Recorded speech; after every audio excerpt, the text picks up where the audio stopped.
Vibes and well wishes going James Foster's way, and we look to see you in the future at X Games, James. So we are down to our final two. They are currently sitting in medal positions. Can they bump up and take that lead away from Josh Sheehan?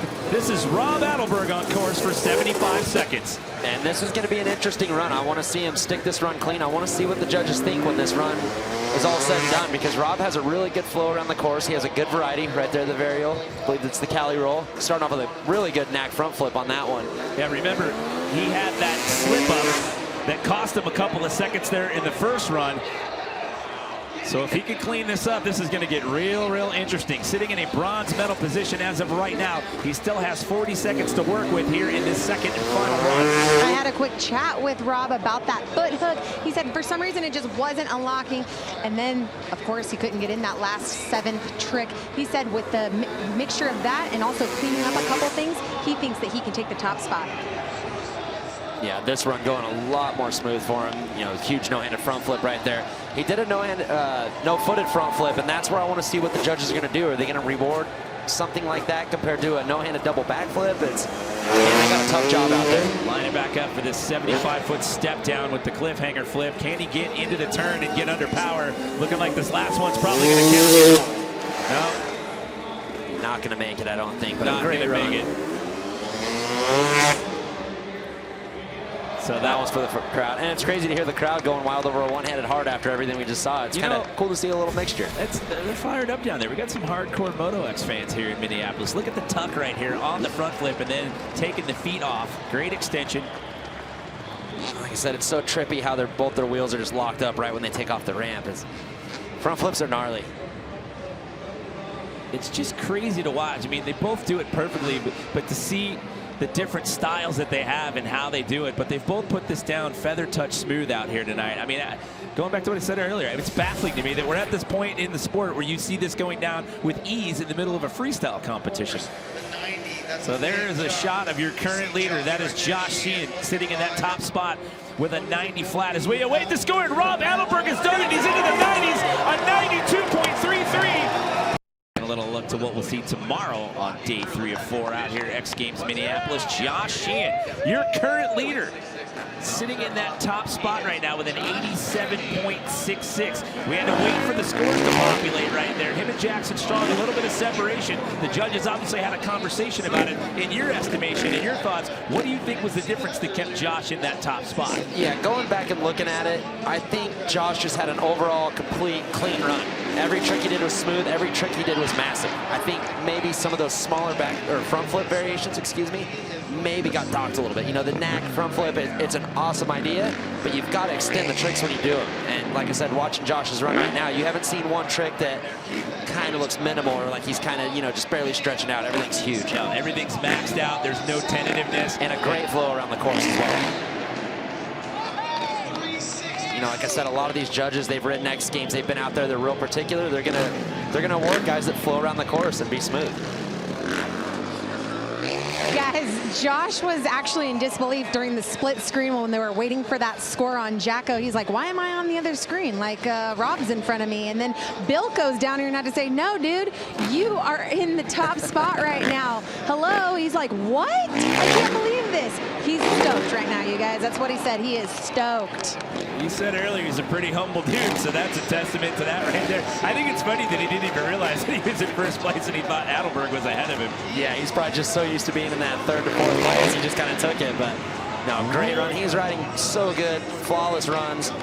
These guys are actually, now that I go, you know, I get caught in the new stuff as well. When guys are doing front flips, it's easy for me to just be like, this is the new thing. This is amazing, but man, you can't discredit what Josh is doing. Obviously, the judges are, like I said earlier, they're breaking down the minutia. They're looking at every little detail, and they're giving Josh Sheehan the love out here tonight for good, solid, clean riding and great extension. Yeah, I love it. Guys, he also told me during that first run, he even messed up a little bit. He was in the wrong gear on his last pass, and so he said he was going to come clean this up, and he wants to remain in that top spot. I didn't see it mess up. Did you, Jimmy? I was going to say, if there was a mess up, I didn't see it. Take a look at these replays. I have not seen one slip up. Everything just looked dialed. He was clean, great landings, great extension, as you said. Oh, now he's excited. Now he realizes he's in first place. Well, and if he doesn't realize it later on, at least he has Bilko down there to tell him. 90 flat. Hello, everyone. We are into the 90s here. I think missed a jump, so he has another run to clean it up, and we're about to watch Jackson Strong throw down right now. Well, again, the story as we talk about these two guys out here tonight, Jacko's front flips and front flip combos, and speak of the devil, a no-headed front flip to get this run started, and watch out, he's also got that double backflip in his arsenal as well. That was such huge extension on the no-handed front flip. Like I said, a front flip, you were tucking and just hoping the thing comes around, and for him to have his hands off that long extended, what a great trick. And both of those guys are looking to do it right out of the gate. There's the double. So your first two tricks, you've got a front flip combo and a double backflip.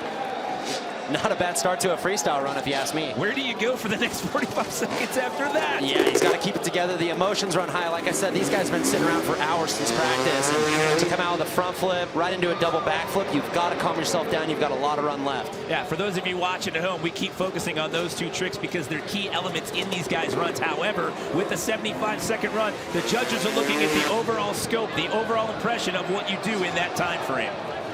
Going for a knack flip as well right there. These guys have just elevated this game in the last couple of years. It is ridiculous how far they're coming along. Like the standard backflip tricks are almost out the window. Like the run we saw Takadu is so impressive, and these guys are just above and beyond that. And one of the things that the judges are looking for out here tonight is execution. They see these guys doing the tricks, they make it look easy. However, these judges, they're looking at every little detail of how well they do these tricks. Yeah, all the judges out there, they've been in X Games, they've been in competitions, they know what they're looking for. And they know what they're seeing here. They know they're seeing two guys that have really stepped up. Like I said, Sheehan is riding great. He's doing so many incredible tricks, but you got to reward the front flips and the front flip variations. Look at that. And again, to echo your point, takes the hands off. Great extension. And for how long he keeps them off of the bars. And look at that landing. It's perfect.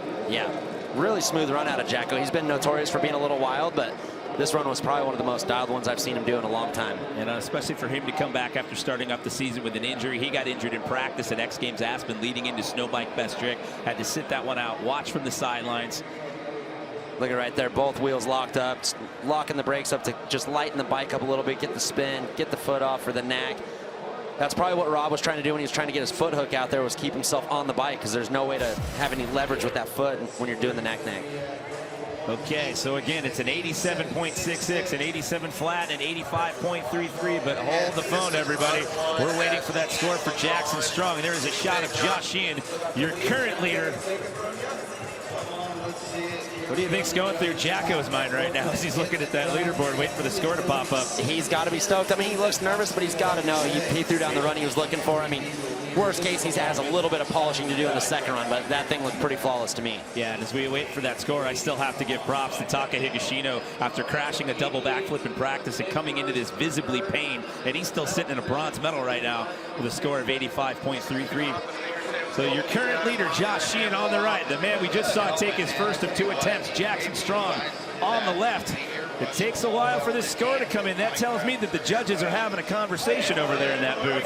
Yeah, I mean, these guys' careers ride on what they think and their opinion is, so they want to make sure they're thorough with it. I'd rather see them take a little bit of time and get the scores right than rush it and be a little off. Well, the best possible run score you can get is 100. So an 87.33, and after all of that, it's not going to be enough to overtake Josh Sheehan.